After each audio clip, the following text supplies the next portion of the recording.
Okay, here's the second piece of wood from that piece of sand live oak that I cut in half, and I'm going to make a vase out of this.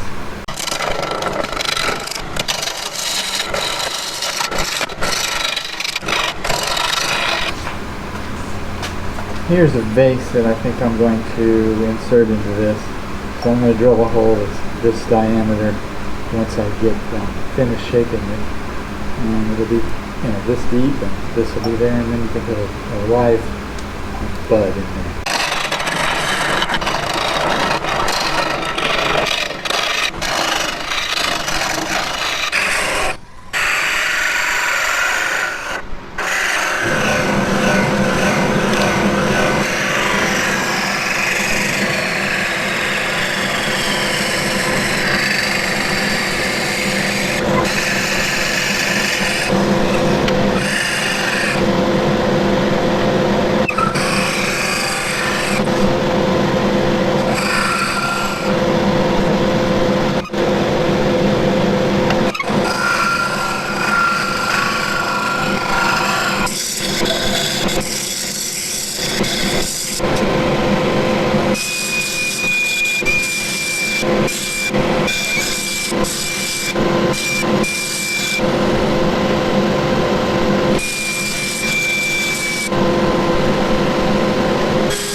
So here is another oak vase made from that second piece that I cut out of that. The previous vase was a little bigger and had a taper to it. This one's fairly simple, but what it does have that the other one doesn't is a glass tube or shot glass that holds water that you can then put a live flower, or in this case a live decorative pineapple.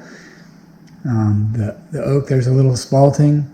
You can see some there at the top, and it's nice. It's very simple. I drilled the center out, and I turned the outside pretty much into a cylinder. It's not quite a cylinder, but it's pretty small. The base just fits. It sticks up an 1/8 of an inch or less above the wood. It turned out pretty nice. These little decorative pineapples grow like mad here. We have to control them because they grow and multiply rapidly. Each pineapple individually, as it grows, if you leave it on the plant for a while, it'll sprout off 5 more pineapples. And if you plug it in the ground, you're going to get 5 pineapple plants. So it's pretty multiplying. Other than that, not too much going on in this fairly simple project. If you like what you see, please like and subscribe for more similar wood turning videos. Please comment on the video and I should respond.